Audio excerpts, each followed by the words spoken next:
الله الرحمن الرحيم إنا أرسلناك شاهدا ومبشرا ونذيرا لتؤمنوا بالله ورسوله وتعزروه وتوقروه وتسبحوه بكرة وأصيلا. آمنت بالله صدق الله مولانا العظيم بلغنا رسوله النبي الكريم الأمين. الصلاة والسلام عليك يا سيدي يا رسول الله وعلى آلك وأصحابك يا سيدي يا حبيب الله. وأحسن منك لم تر قط عيني وأجمل منك لم تلد النساء. خلقت مبرأ من كل عيب كأنك قد خلقت كما تشاء. يا صاحب الجمال ويا سيد البشر من وجهك المنير لقد نور القمر. لا يمكن الثناء كما كان حقه بعد خدا بسطی اس مختصر. معزز سامعین کرام، مجھے اندازہ ہے کہ وقت کافی ہو چکا ہے اور میں آپ کا زیادہ وقت نہیں لیتا. ابھی آپ نے سنا ہے مجتبی شاہ صاحب نے اپنے انداز میں میلاد شریف کے حوالے سے بھی اور اہل بیت کے آداب کے حوالے سے بھی انتہائی بہترین انداز میں بیان کیا ہے. مجتبی شاہ صاحب ابھی فی الوقت طالب علم ہیں، علم حاصل کرنے کے سلسلے میں لگے ہوئے ہیں. آپ کے علم میں ہونا چاہیے کہ ایک طالب علم کا مرتبہ کیا ہوتا ہے.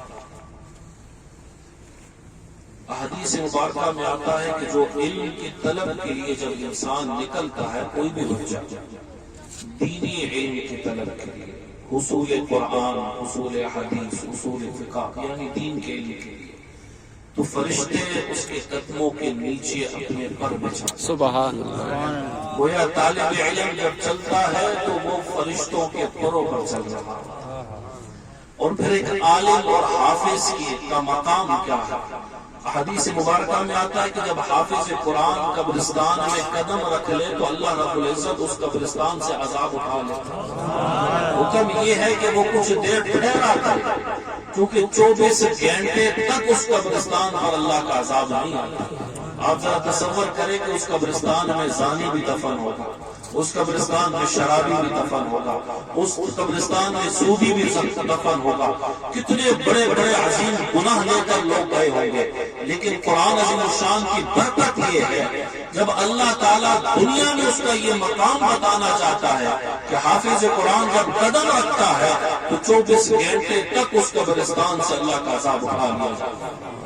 اور جب عالم دین قدم رکھتا ہے تو روایت میں آتا ہے کہ 48 دن تک اس قبرستان پر اللہ کا عذاب نہیں آتا. اور پھر عالم باعمل ہو، اس کی تو شان اور ہے. حدیث مبارکہ میں آتا ہے کہ قیامت کے دن اس کے قلم کی سیاہی شہداء کے خون کے ساتھ میزان پہ تولی جائے گی.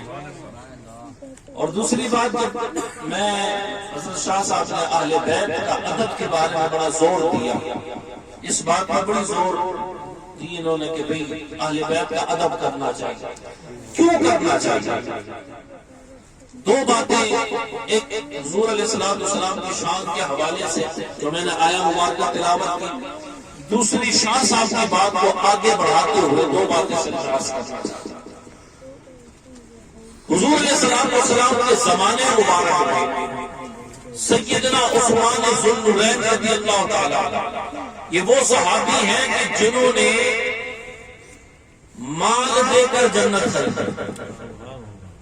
حضور علیہ السلام نے فرمایا کہ فلاں ہوا جو مسلمانوں کے لیے خرید کر وقف کر دے، جنت کی بشارت.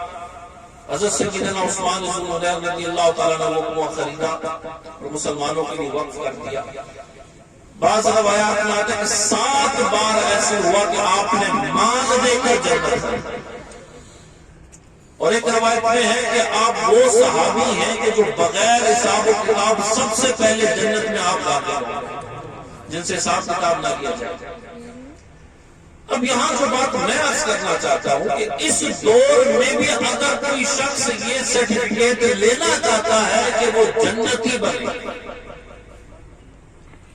تو اس کے لیے راستہ کھلا ہے، بند نہیں ہے۔ اور وہ راستہ کیا ہے؟ امام جلال الدین سیوطی رحمۃ اللہ تعالی علیہ رسائل سیوطی میں یہ احادیث مبارک لایا۔ حضور علیہ السلام نے فرمایا کہ جو کوئی بھی میری اولاد کو قرض دے گا اور میری اولاد دنیا میں اس کا قرض ادا نہ کر سکے تو فرمایا قیامت کے دن میں اس کا قرض ادا کروں گا۔ اور اعلیٰ حضرت نے فتاوی رضویہ شریف میں ایک احادیث مبارکہ نقل فرمایا کہ آقا کریم علیہ السلام کا ارشاد مبارک ہے، حضور نے فرمایا کہ جو میرے اہل بیت کی خدمت کرے گا، یعنی میری اولاد کی خدمت کرے گا، فرمایا قیامت کے دن لوگ مجھے حوض کوثر میں ڈھونڈ رہے ہوں گے، پل صراط پر ڈھونڈ رہے ہوں گے، لوگ مجھے میدان محشر میں ڈھونڈ رہے ہوں گے، لوگ مجھے ڈھونڈ رہے ہوں گے، میں اسے ڈھونڈ رہا ہوں۔ آپ تصور کر سکتے ہیں کہ جب کائنات حضور کو ڈھونڈ رہی ہو اور حضور اس اپنے اولاد کی خدمت کرنے والے خادم کو ڈھونڈ رہے ہو تو اس کی شان اور عظمت کیا ہو۔ تو یاد رکھیں یہ اصل میں یہ الفاظ میں اس لیے آپ سے کہہ رہا ہوں کہ جیسے شاہ صاحب نے آپ کو حدیث مبارکہ سنائی کہ حضور نے فرمایا اگر نیک ہے تو اللہ کے لیے اس کی تعظیم کرو، اگر بد ہے تو میرے لیے کرو، کیونکہ وہ تعظیم اس کی نہیں ہے جو اس کے جسم میں حضور علیہ السلام کا خون دوڑا، یہ اس خون کی تعظیم۔ اور جس نے بھی ادب کیا اور سادات کا ادب کیا، اللہ رب العزت نے کبھی اسے رسوا نہیں کیا، نہ دنیا میں اور نہ آخرت۔ اور جو آیا مبارکہ میں نے تلاوت کی یہ سورہ فتح شریف سے، اس میں اللہ رب العزت نے اپنے حبیب علیہ السلام کی شان بیان فرمایا، اِنَّا أَرْسَلْنَاكَ شَاهِدًا وَمُبَشِّرًا وَنَذِيرًا۔ اللہ فرماتا ہے کہ ہم نے اپنے محبوب کو گواہ بنا کر بھیجا، خوشخبری دینے والا بھیجا، اللہ سے ڈرانے والا بھیجا۔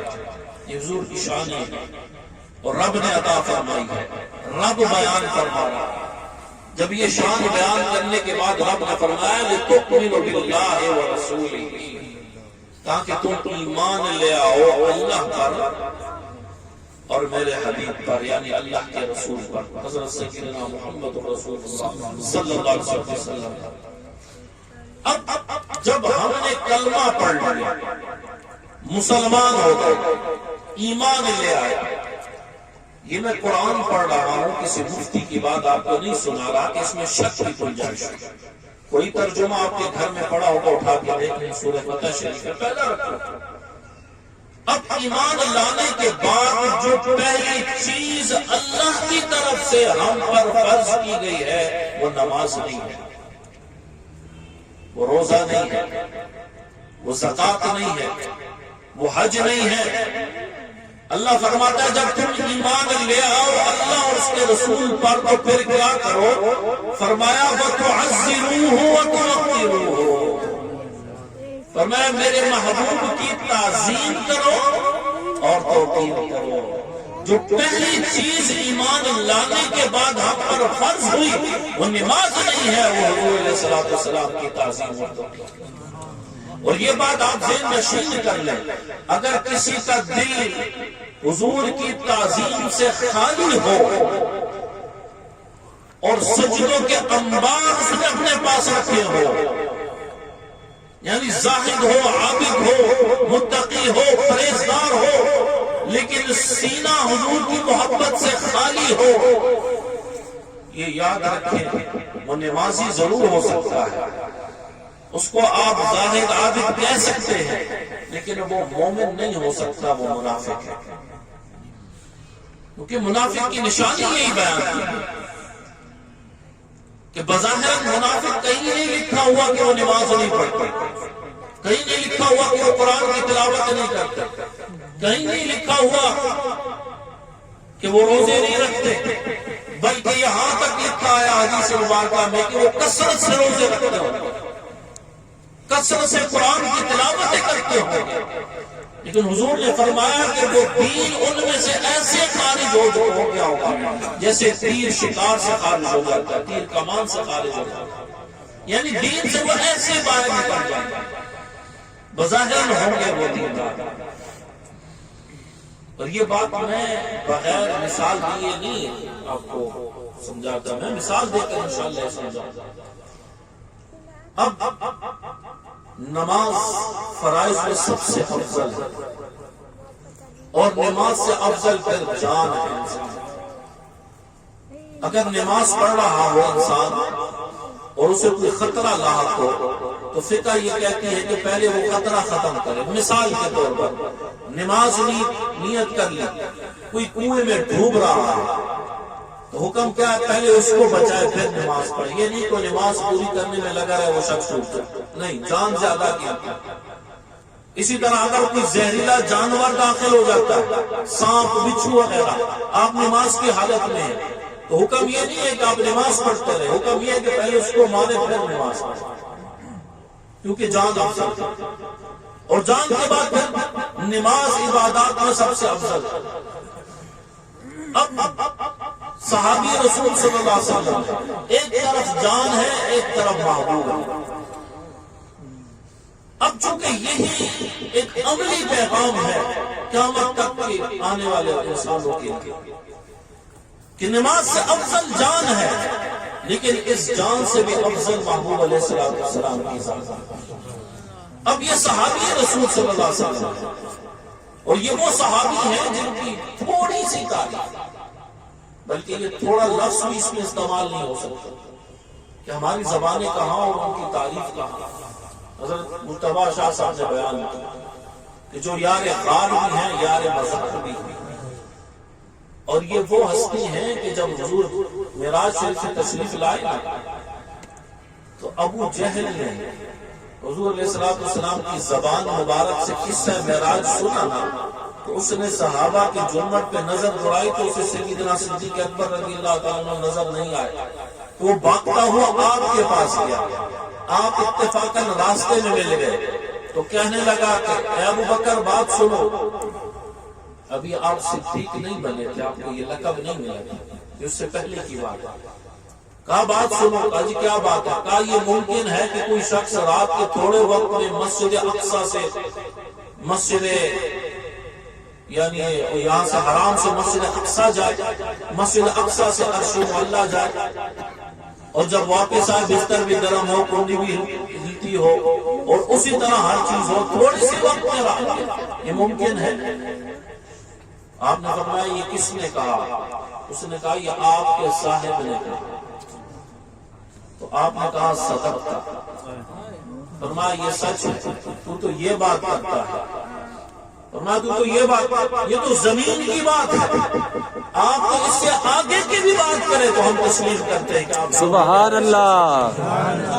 اب بات کافر کے منہ سے سنی، لیکن بات اللہ کے محبوب کی تھی، اور آپ نے تصدیق کی، اور تصدیق کر کر جب حضور کی بارگاہ میں گئے، ابھی حضور کی زبان مبارک سے نہیں سنی، حضور صحابہ کو قصہ معراج سنا رہے ہیں، تو آتے سال عرض کرتے ہیں لبیک یا رسول اللہ، میں حاضر ہوں یا رسول اللہ، جو کچھ آپ فرما رہے ہیں میں صدیق، میں ابو بکر، میں ابو قحافہ کا بیٹا، اس کی تصدیق کرتا ہوں، آپ جو فرما رہے ہیں سچ فرما رہے ہیں، حق فرما رہے ہیں۔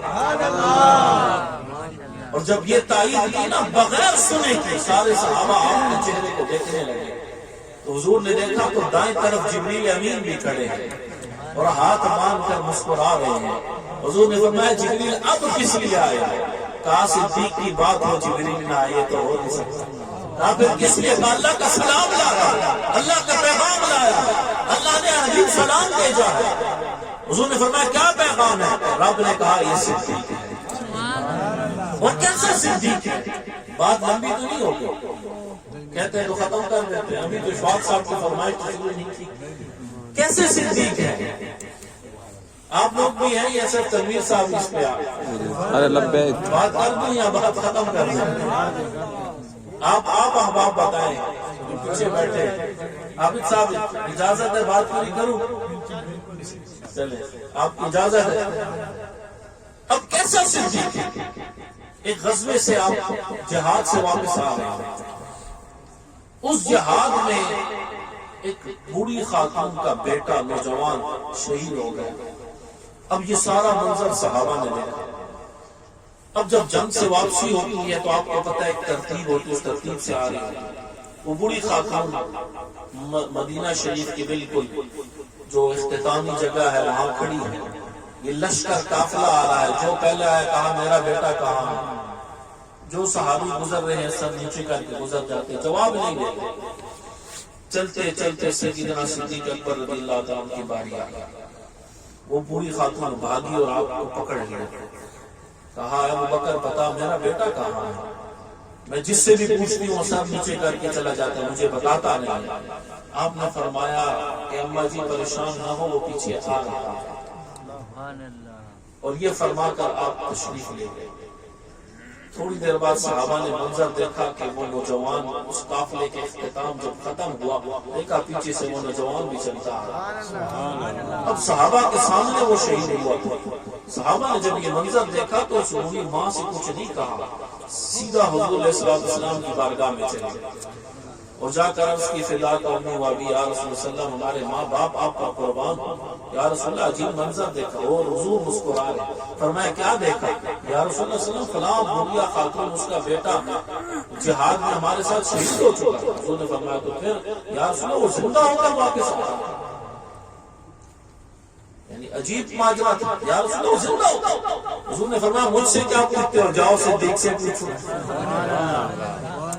اب وہ صحابہ سیدنا صدیق اکبر رضی اللہ تعالیٰ کے گھر آ گئے، آ کر دستک دی، آپ باہر آئے، کہا بھی خیریت ہے؟ پھر کہیں ہوگا میں جانے کا؟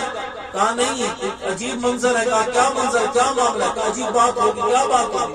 کہا وہ جو فلاں شخص تھا، اس بوڑھیا خاتون کا بیٹا جو تھا، کہا وہ تو فلاں اس جگہ شہید ہو گئے۔ کہا شہید ہو گئے۔ کہا آپ نے اس سے کیا کہا؟ آپ فرمانے لگے میں نے تو صرف اس لیے اسے تسلی دینے کے لیے اس کو یہ کہا کہ اے خاتون وہ تیرا بیٹا پیچھے آ رہا ہے، اس لیے کہ یہ جو چند لمحہ ہے یہ اس خاتون سے یہ غم دور رہے، اسی انتظار میں یہ خوش ہو کر بیٹھا ہے، صرف اس کے لیے کہ اس کا ایسا نہ ہو کہ اس کو خبر دوں کہ تیرا بیٹا شہید ہو گیا تو وہ خبر سن کر دل برداشتہ ہوگا، اس کا دل پھٹ نہ جائے، اس کو تکلیف نہ پہنچے، کیونکہ اسلام کسی کا دل نہیں توڑتا، اسلام تو دل جوڑنے کے لیے آیا، اس لیے میں نے اس سے یہ مصلحت یہ بات کہی۔ تو صحابہ عرض کرنے لگے کہ ابو بکر صدیق ہے امیر المومنین، وہ نوجوان تو زندہ ہو کر آ گیا، فرمایا یہ کیا ہے، یہ کیسے ہوا؟ کہا یہ تو ہم آپ سے پوچھنے کے لیے آئے ہیں۔ تو آپ نے فرمایا مجھ سے کیا پوچھتے ہو، حضور سے پوچھو۔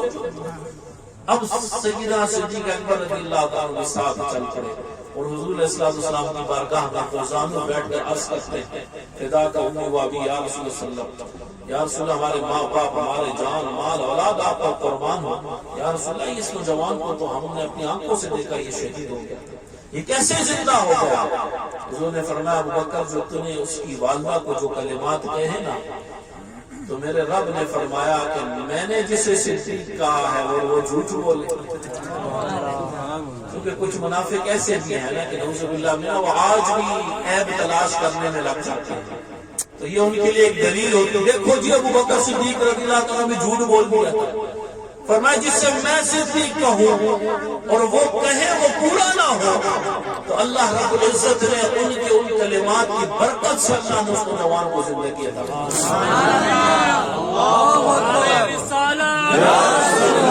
گلی نگر نگر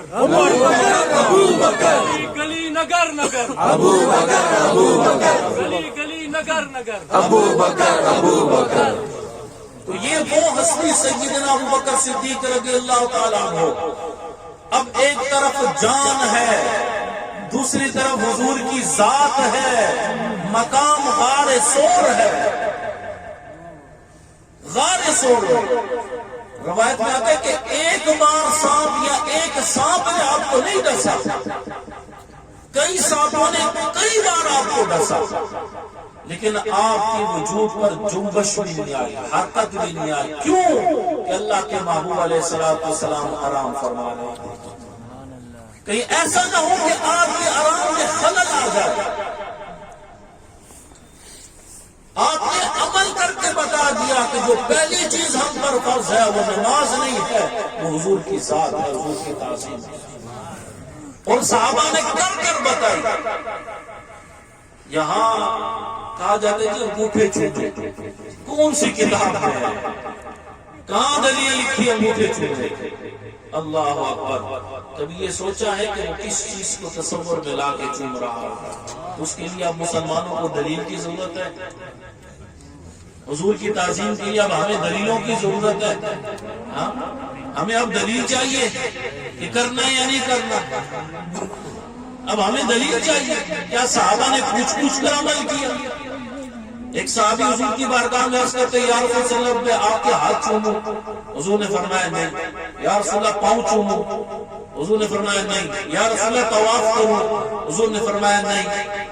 بیٹھ کے سامنے ایک صحابی نکلے اپنے گھر سے، یا رسول اللہ والدہ سے کام کی اجازت لے لی ہے، حضور نے فرمایا ٹھیک ہے جاؤ کام پر۔ آئے، حضور کا ہاتھ مبارک چوما، حضور کا پاؤں مبارک چوما، حضور کے گرد طواف کیا، سلام عرض کر چلے گئے۔ یہ صحابی کھڑے ہوتے ہیں، یا رسول اللہ صلی اللہ علیہ وسلم انہوں نے تو وہ عمل کر دیا جس کی آپ نے مجھے اجازت نہیں دی۔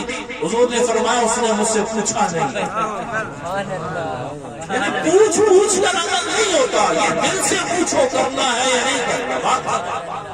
بھئی ہم اپنے باپ کا نام نہیں چوم رہے، ہم تصور میں آقا کریم علیہ السلام کا نام مبارک تصور کرتے کہ یہ انگوٹھوں پہ حضور کا نام ہے، ہم نے چوم کر آنکھوں پر لگایا۔ یہ ہم لگا رہے ہیں امتی ہو کر، غیر امتی ہو، 200 سال گناہوں میں زندگی گزری ہو، ایک بار حضور کا نام چوم لے اور ایسے گناہ کرنے والا شخص ہو کہ جس کے ساتھی اس دور کے نبی کو جا کر کہیں کہ اللہ کے حضور دعا کرو اللہ اسے ہماری جان چھڑا دے، اور وہ نبی اس کے مرنے کی دعا مانگے کہ اللہ میری امت اس سے تنگ ہے، اس سے تو ہماری نجات دے کہ ہمیں آزاد کر دے، اور وہ شخص مر جاتا ہے، قوم اٹھا کر گن کے ڈھیر میں پھینک دیتی ہے۔ اللہ تعالیٰ جبریل امین کو بھیج کر موسیٰ علیہ السلام پر وحی فرماتے ہیں فلاں مقام پر میرا دوست پڑا ہے، جاؤ اٹھاؤ اسے غسل دو، کفن پہنا، اس کا جنازہ پڑھا۔ جب موسیٰ علیہ السلام تشریف لے کر جاتے دیکھتے ہیں تو آگے وہی شخص جس کو قوم نے اٹھا کر پورے کرتب میں پھینکا ہوتا، گن کی ڈھیر میں پھینکا ہوتا۔ اب اللہ کا حکم ہے، اٹھایا اس شخص کو، قوم بھی حیران، غسل دیا، کفن پہنایا، جنازے پہ کھڑے ہوئے جبریل امین پھر آ گئے، کیونکہ لوگوں کے دلوں میں شک کہ یہ کیا کر رہے ہیں، اس شخص سے تو ساری قوم تنگ تھی، اس کی تو مرنے کے لیے ہم دعائیں مانگ رہے تھے، اس کے مرنے کے لیے تو ہم نے موسیٰ علیہ السلام سے التجا کی اللہ کے حضور ہماری التجا پیش کرے، اور اس شخص کے لیے یہ حکم۔ جبریل آ گئے، آ کر عرض کرتے ہیں موسیٰ علیہ السلام اللہ نے فرمایا اپنی قوم کو اعلان کر دو جو اس شخص کے جنازے میں داخل ہو گیا میں اس کو بھی بخشوں گا۔ صرف یہ نہیں بخشا گیا، جو اس کے جنازے میں داخل ہوا وہ بھی بخشا جائے گا۔ اب سوچے نا کہ جس نے ایک بار حضور سے محبت کی اور جس نے حضور کے نام پر جان دی تو اس کے جنازے میں جانے والا کیا بخشش سے محروم رہ سکتا ہے؟ وہ کون ہے؟ اللہ غازی ممتاز قادری شہید رحمۃ اللہ۔ یہ ہماری آنکھوں کا میں آپ کو بتا رہا ہوں، کتابی قصہ نہیں سنا، میں نے اپنی یادداشت میں اور میں نے اپنے قلیل علم میں بابا خادم حسین رضوی رحمۃ اللہ علیہ جیسے بڑا جنازہ میں نے نہیں۔ کراچی میں مولانا صاحب فرماتے ایک پروگرام تھا، اور پروگرام جب ختم ہوا بابا جی اپنی چیئر پہ بیٹھے ہیں تو ایک دوسری جگہ میٹنگ تھی تو ہم نے وہاں جانا تھا، تو ایک شخص آیا سرخ داڑھی والا، اس نے آ کے بابا جی کا ہاتھ چوما، کہتے ہیں ہم ہوتے ہم پرواہ نہ کرتے، لوگ چومتے ہاتھ چلے جاتے، کہتے بابا جی نے اس شخص کا ہاتھ پکڑ لیا، فرمانے لگے تیرے مسلک میں تو ہاتھ چومنا بدعت ہے، تو کدھر ہاتھ چوم رہا ہے؟ تو وہ آگے سے کہتا ہے میں نے کسی مولوی کا ہاتھ نہیں چوما، میں نے عاشق رسول کا ہاتھ چوما۔ اور وہ شخص کون تھا؟ وہ تقی عثمانی صاحب تو بن کے بڑے مفتی ہے، وہ تھے، انہوں نے ہاتھ چوما، کہا میں کسی مولوی کا ہاتھ نہیں چوم رہا، میں عاشق رسول کا۔ یہ وہ جانثاری اور یہ وہ مہربانیاں، اب سوچے کہ وہ موسیٰ علیہ السلام کی امت تھی، ایک بار حضور کا نام مبارک چوم لیا، اللہ رب العزت نے اس کے گناہ معاف فرما دیے، صرف معاف نہیں فرمائے، جنتیں عطا کی، جنت نہیں جنتیں عطا کرتا۔ اور جو حضور کا امتی ہو اور بار بار حضور کا نام مبارک آئے اور چومے، اور کس محبت سے وہ چونتا امت، یہ تو اس سے پوچھے نا کہ جب حضور کا نام آتا تو کس انداز سے وہ چونتا۔ یہ ہم اپنے انگوٹھے نہیں چونتے، یہ ہم تصور بھی تو کوئی چیز ہے یا نہیں؟ تصور میں وہ چیز لاتے ہیں کہ ہم اس میں مبارک آقا کریم علیہ السلام کا چونتے۔ تو یہاں سیدنا صدیق اکبر رضی اللہ تعالیٰ کی جان مبارک تھی، یہاں حضور علیہ السلام کی ذات مبارک، آپ نے جان کی پرواہ نہ کی، حضور علیہ السلام کی ذات۔ اور پھر دوسری بات جو میں نے کی، ایک طرف نماز کی، دوسری طرف حضور کی ذات تھی، اور درمیان میں جو ہستی تھی انہیں مولا کائنات کہا جاتا، سبحان اللہ، اسد اللہ و اسد رسول اللہ صلی اللہ علیہ وسلم، وہ اللہ کے بھی شعر ہیں، اللہ کے محبوب کے بھی شعر ہیں۔ سبحان اللہ۔ اور کیسے شعر ہیں؟ ایسے ویسے نہیں، خیبر کے مقام پر اللہ آپ کو بھی جانا نصیب فرمائے۔ خیبر کا جو قلعہ ہے وہ بہت بڑا قلعہ تھا، اور اس کا دروازہ آپ نے بائیں ہاتھ پر اٹھایا، اسے ڈھال بنایا ہوگا، اور جب جنگ ختم ہوتی ہے تو کئی صحابہ اس دروازے کو ہلا نہیں سکتے۔ یہ اللہ کی شعر کی طاقت ہے۔ اور ادھر سیدنا علی کرم اللہ وجہ کریم کی ذات ہے، نماز عصر ہے اور وہاں حضور کی ذات ہے۔ حضور آرام فرمانے کے لیے آپ کے گود کا انتخاب کیا، سیدنا علی کرم اللہ وجہ کریم کی گود، اور حضور علیہ السلام نے سر انور رکھا۔ حضور علیہ السلام نے آنکھ مبارک، ما زاغ البصر وما طغى، والی آنکھ مبارک بند فرمائی۔ وہاں سورج غروب ہو گئے، حضور بیدار ہوئے، حضرت علی کرم اللہ وجہ کریم کی آنکھوں میں آنسو۔ حضور نے فرمایا علی کس بات نے تمہیں پریشان کر رکھا ہے؟ عرض کی یا رسول اللہ صلی اللہ علیہ وسلم، میری ماں باپ سب کچھ آپ کا قربان ہو، عصر کی نماز مجھ سے رہ گئے، اور اس لیے میں پریشان ہوں کہ آپ نے فرمایا کہ نماز میری آنکھوں کی ٹھنڈک ہے، اس لیے میں پریشان ہوں۔ حضور نے فرمایا کہ نماز ادا پڑھنا چاہتے ہو کہ قضا پڑھنا چاہتے ہو؟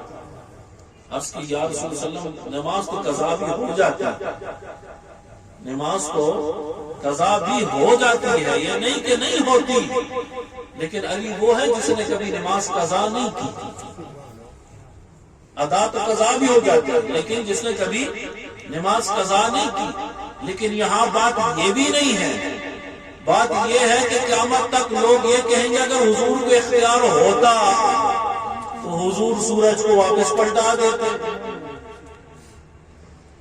یہ وہ اعلیٰ حضرت کا وہ شعر ہے نا کہ اندھے نجدی دیکھ لے قدرت رسول اللہ، سورج الٹے پاؤں پلٹے چاند اشارے سے ہو چاک، اندھے نجدی دیکھ لے قدرت رسول اللہ۔ عرض کی یا رسول اللہ ادا نماز پڑھ، حضور نے ایک انگلی کا اشارہ فرمایا، پورا پنجہ بھی نہیں استعمال فرمایا، ایک انگلی کا اشارہ فرمایا، سورج کو حکم ہو گیا پروردگار کی طرف سے، محبوب کا اشارہ ہے پلٹ جاؤ۔